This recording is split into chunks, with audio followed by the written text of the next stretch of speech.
আওয়ামী লীগ আবার পুনর্গঠিত হয়ে আবার এই বাংলাদেশে ফেসিবাদের রাষ্ট্র কাঠামো পুনর্গঠিত করার জন্য তারা চেষ্টা করছে।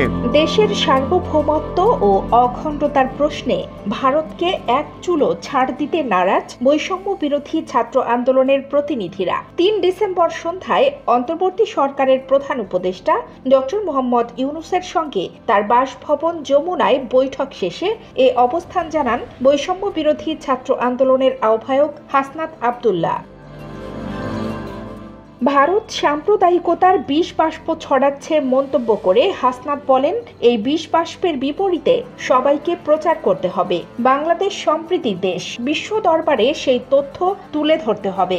জাতীয় ঐক্যের প্রয়োজনে বৈষম্য বিরোধী ছাত্র আন্দোলন অন্তর্বর্তী সরকারকে সহযোগিতা করবে।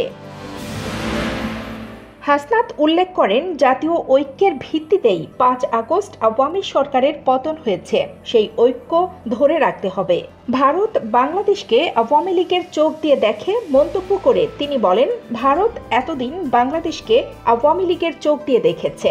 এতে জনগণের সঙ্গে জনগণের সম্পর্ক হয়নি, রাষ্ট্রের সঙ্গে রাষ্ট্রের সম্পর্ক হয়নি। সবাই প্রধান উপদেষ্টাকে বলেছি, ভারতের জনগণের সঙ্গে আমাদের দেশের জনগণের বিমাতা সুলভ সম্পর্ক নেই।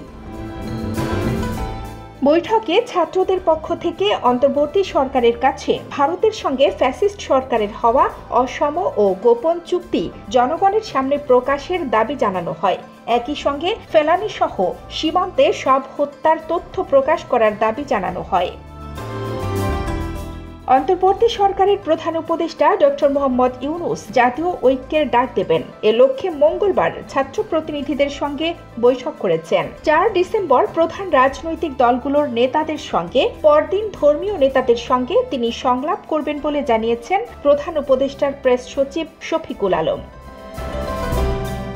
কানিজ ফাতেমা নিপা, খবর সংযোগ।